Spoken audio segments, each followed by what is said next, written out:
Welcome to the Biz Kids Podcast. I'm your host, JD Rabali, and this show is where young entrepreneurs, future leaders, and creative thinkers come, learn, grow, and get inspired.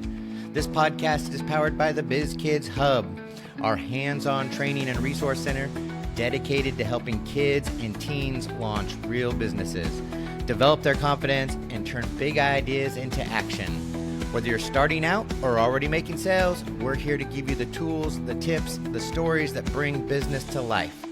Each week, you'll hear from successful entrepreneurs, industry experts, and even fellow biz kids who are making waves with their ventures. So buckle up because the business journey starts here. Let's dive in. Welcome to the Biz Kids Podcast. Today, we are talking to one of our young entrepreneurs, and we're going to find out about her business and what she does. We're visited with Cassidy. And Cassidy, why don't you give us your 60-second pitch of who you are and what you do? It's Cassidy Thomas. I sell lemonade. My business name is called Joyful Lemonade, and it has been very successful lately. And just lately, I tried out a new thing called strawberry lemonade, and it has been very successful too. A while ago, with my sister doing the business, we tried Arnold Parnell tea, and it did not turn out very well, but we still made some money, so it was still good. I squeeze lemons for the lemonade. It is freshly squeezed lemonade. And yeah, that's my pitch. Awesome. Well, Cassidy, and they think you guys started with us about a year and a half, maybe 2 years ago when you guys actually started with your very first Biz Kids market. Were you selling lemonade before that? Or were you selling it on your driveway or on the corner or at another school event or anything like that? It was at another school event I started lemonade, and it was only once a year, so I wanted to do things more often. So then I saw Biz Kids, and I wanted to do that. So I have to tell the funny story of like when I first met them, and they came to their very first event, and I asked them, how much are you going to sell your lemonade for? And I tell this story to everybody, and they said $7. And I said, what? $7?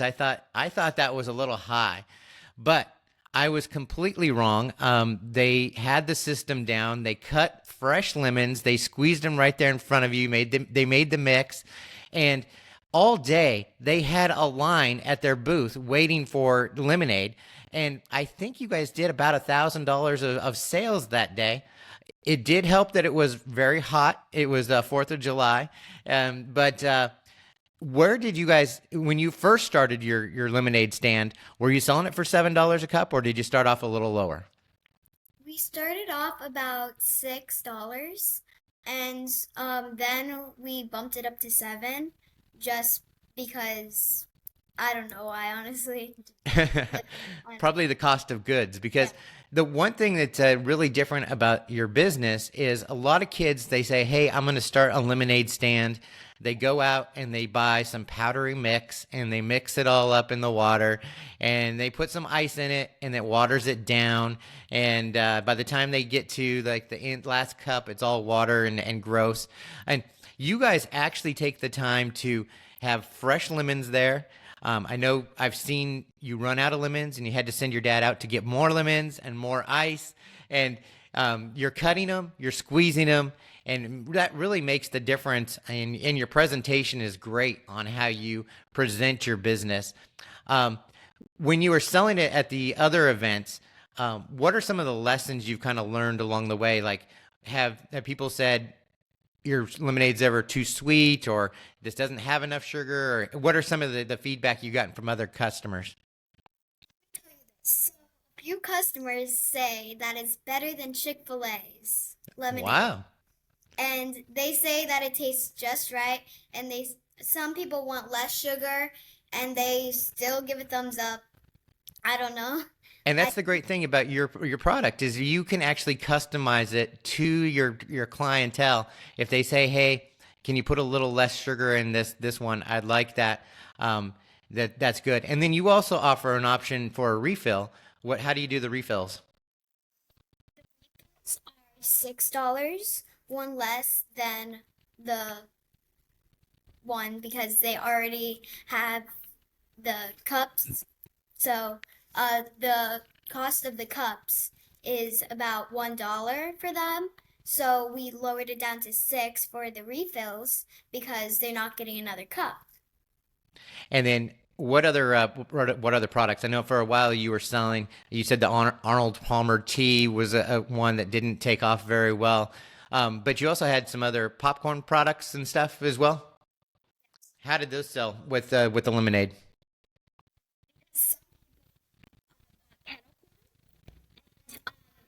Got thirsty after the kettle corn, so then they wanted to buy lemonade with the kettle corn. So it was successful too.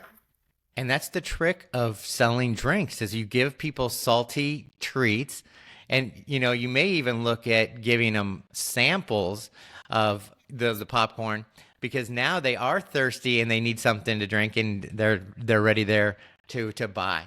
Um, so as an entrepreneur, have you tried other products other than lemonade?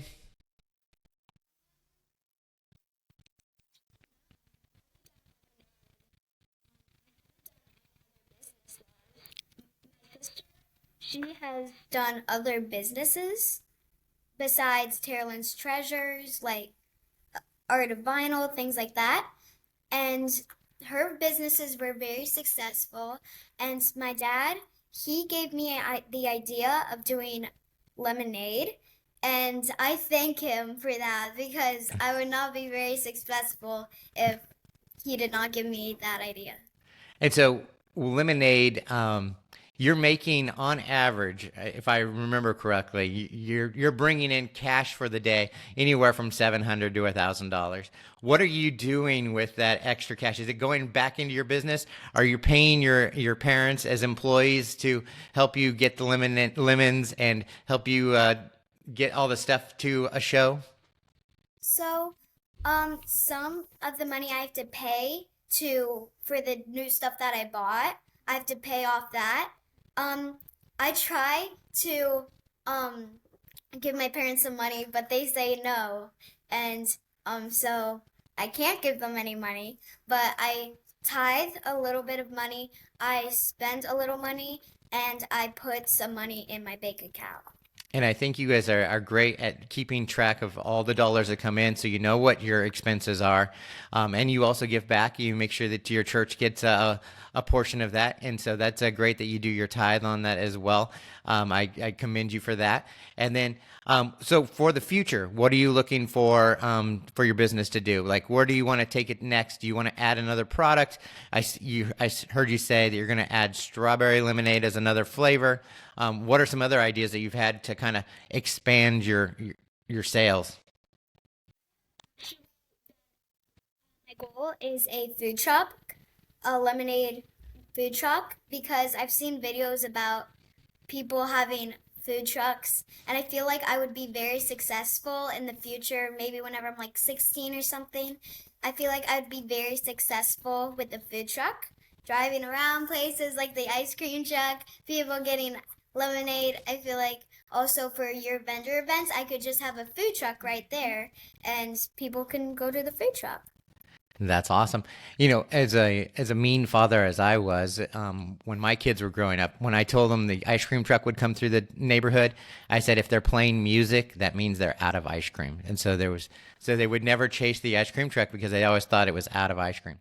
But that was just me just being a dad. So, um, lemonade, you're adding the different flavors to it as well. What is something you want to do as an adult? Like when you get out of school, have you thought of other business ideas that you can work on? Something you're kind of dreaming for and want to do, or you want to try to take the lemonade business a little more serious when you become college age and move on?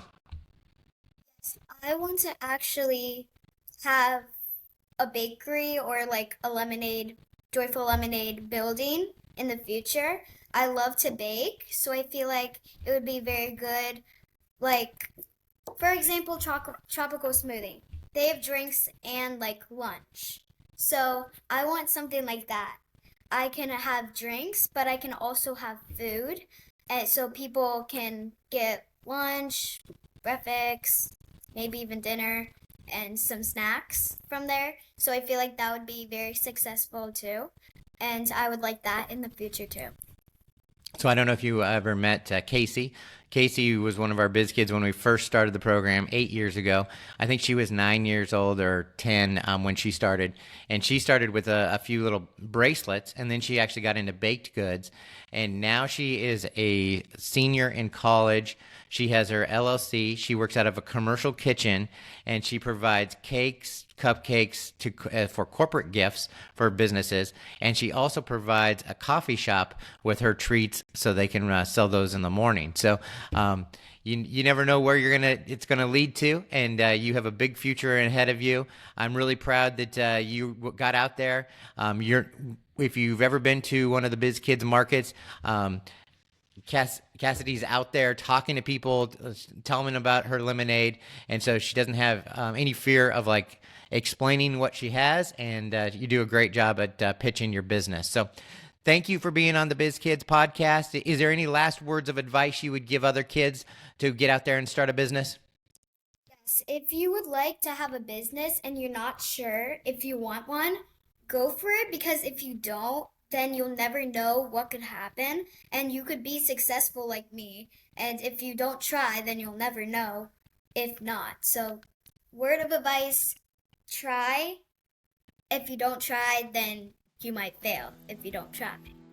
Good advice. Well, thank you for being on the Biz Kids podcast, and we're looking forward to seeing you at the next Biz Kids market. We missed you guys at the Biz Kids Expo this year. I know you guys were out of town and couldn't make it to compete, but hopefully next year we can work that out in your schedule where you guys can actually get out there and compete for some of our prize money.